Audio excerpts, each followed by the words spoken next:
చేత కఠినమైన పనులు చేయిస్తారు. తర్వాత ఏమంటారు? కొట్లాడుకుంటూ తిట్టుకుంటూ ఒకరినొకరు బాధపెడతారు. అందుకే అంటున్నాడు దేవుడు, చూడండి మంచి మాట అంటాడు, అయ్యా నీ ఉపవాస ప్రార్థనలో దేవుని సన్నిధిలో గడపాలి. మోషే భక్తుడు 40 రాత్రులు 40 పగలు ఆయన సన్నిధిలో కనిపెట్టి ప్రార్థన చేయగలిగినారు.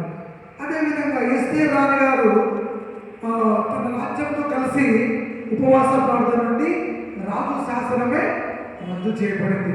మనకు టైం లేదు కాబట్టి కొన్ని నేను చెప్తూ ఉంటాను.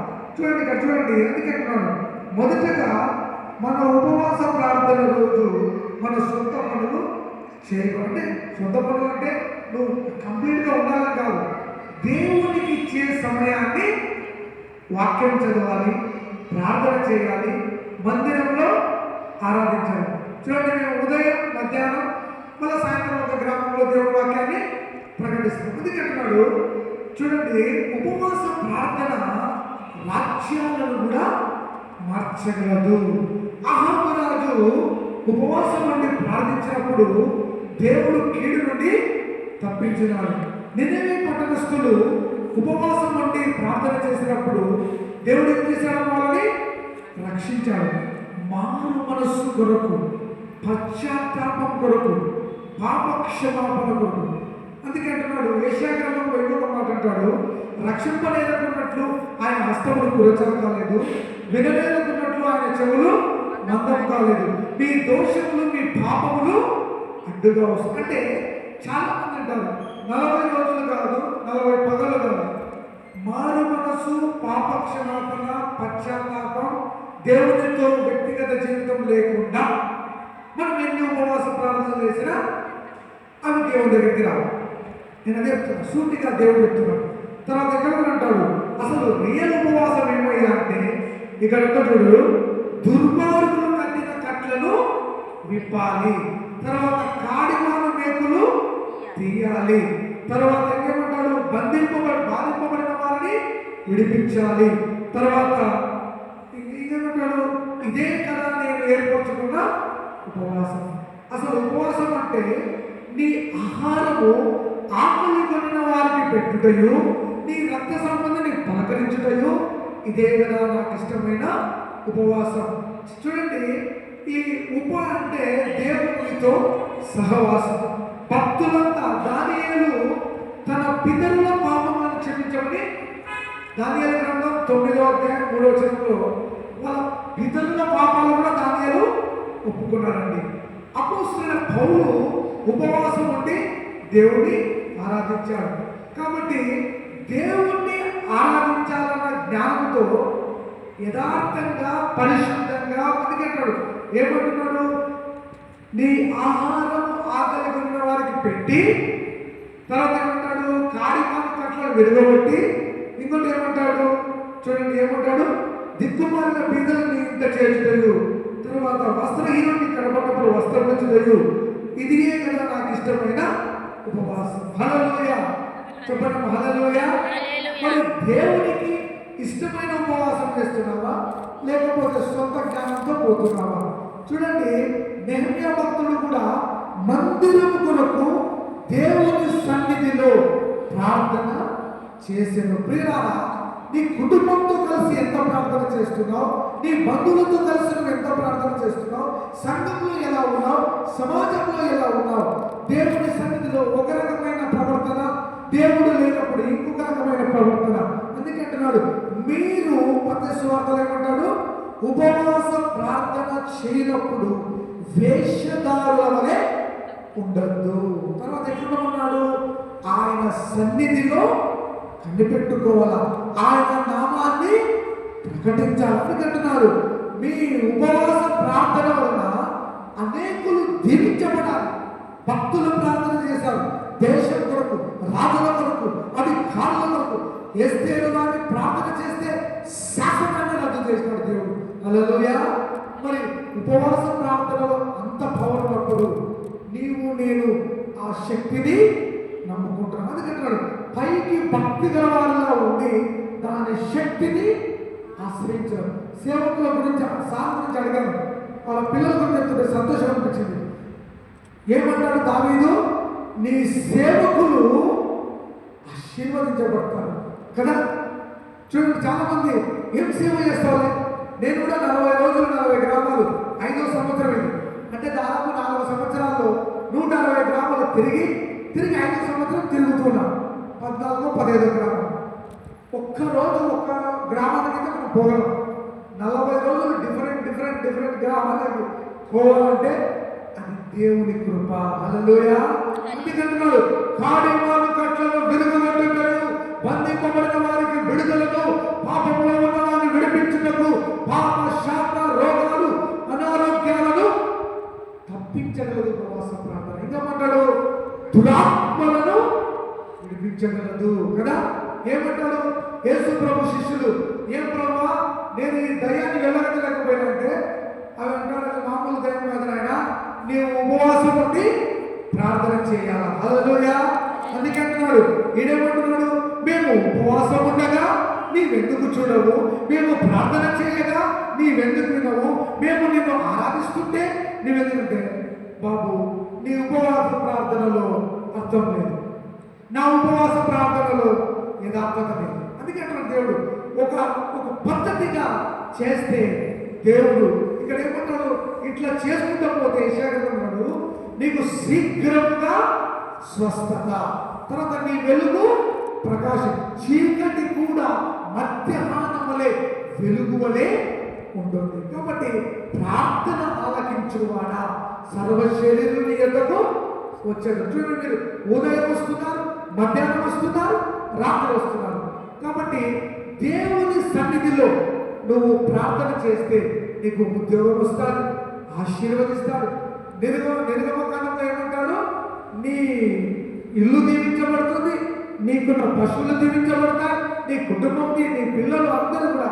అయితే మన ప్రార్థనలో పరిశుద్ధత కనపడాలి, మన ప్రార్థనలో యథార్థత కనపడాలి. దేవుడు అంటాడు, కనపడిన నీ సహోదరుని ప్రేమించలేనప్పుడు కనపడిన దేవుణ్ణి ఎట్లా ప్రేమిస్తావు?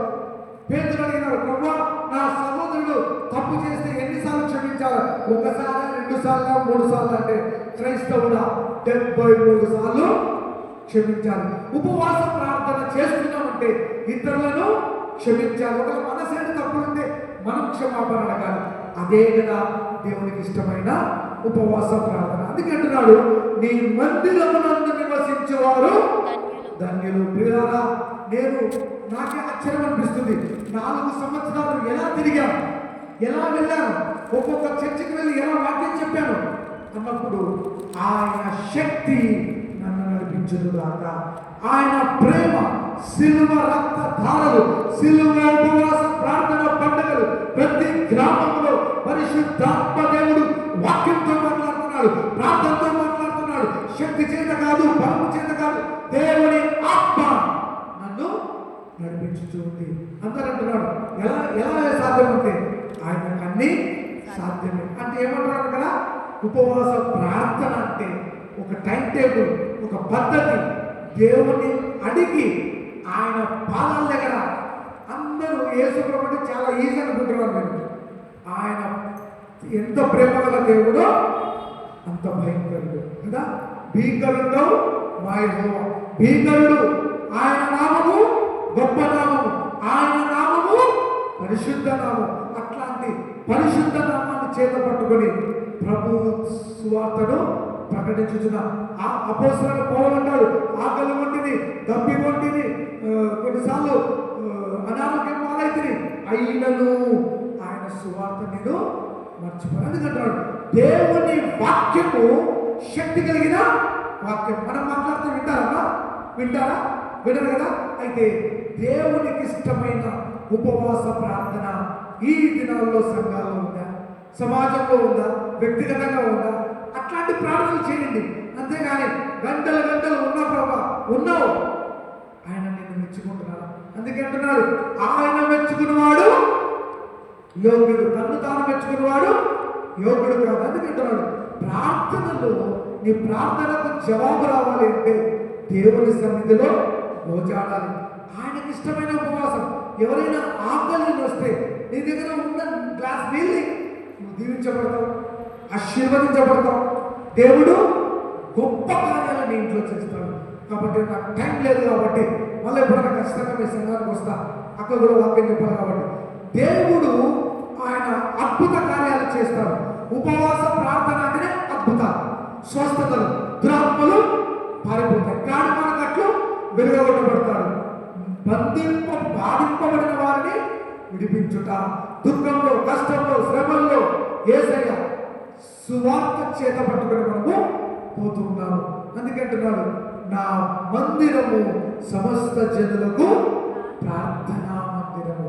అట్లాంటి ప్రార్థనా మందిరంలో ప్రభు కోసం నువ్వు నేను నిలబడదాం. ప్రార్థన చేసుకుందాం. ప్రేమగల తండ్రి, కనకరగల ప్రభు, జీసస్ హోలీ ఫైర్ మినిస్ట్రీస్ ద్వారా జరుగుతున్న పరిచర్యను బట్టి నీకు స్తోత్రాలు. శక్తి చేత కాదు, బలము చేత కాదు, నంది కొట్టుకుని ఏబిఎం చర్చిలో ఈ సాయంకాల రాత్రికాల సమయంలో సంఘ కాపరిని, సంఘ పెద్దలను, సంఘమును దీవించండి. ఉపవాస ప్రార్థన యొక్క ప్రత్యేకత, ఉపవాస ప్రార్థన యొక్క బలము, ఉపవాస ప్రార్థన యొక్క శక్తి బిడ్డలు తెలుసుకున్నాము. అందుకే అంటున్నాడు, దేవా కాళీమాన కట్లను విరగొట్టుట, దిక్కులేని బీదలను ఆదరించుట, అయినా పొరుగు వారిని క్షమించుట, ఇదే కదా ఇష్టమైన ఉపవాసం. నీకు ఇష్టమైన ఉపవాస ప్రార్థన బిడ్డలు చేయదురుగాక. రాత్రి పగలు మోకరించు ప్రార్థించు శిష్యులను పంపుము రాజా, పంపుము రాజా. రాత్రి పగలు మోకరించు ప్రార్థించు శిష్యులను పంపుము రాజా, పంపుము రాజా. యేసు నామం జయ జయ, క్రీస్తు నామం జయ జయ, యేసు నామం జయ జయ, క్రీస్తు నామం జయ జయ. భారత దేశంలో నీదు రాజ్యం ఎప్పుడు వచ్చునో యేసు రాజా. యేసు నామం జయ జయ, క్రీస్తు నామం జయ జయ, యేసు నామం జయ జయ, క్రీస్తు నామం జయ జయ, యేసు నామం జయ జయ, క్రీస్తు నామం జయ జయ. ప్రేమగల తండ్రి, సంఘ కాపరిని, సంఘాన్ని దీవించండి. ఈరోజు మీరు ఇచ్చిన అవకాశాన్ని బట్టి బిడ్డలకు చక్కటి శ్రేష్టమైన వాక్యము సాతాను వాడు ఎత్తుకొని పోకుండా, మరి మేము ఎక్కడికి వెళ్ళినా పరిశుద్ధాత్మ దేవుడు అద్భుతాలు చేయలేక స్వస్థత, సమాధానము బిడ్డలకు అనుగ్రహించమని, వాక్యముతో దీవించమని ప్రభువైన యేసు నామములో అడుగుతున్నాం తండ్రి. ఆమేన్.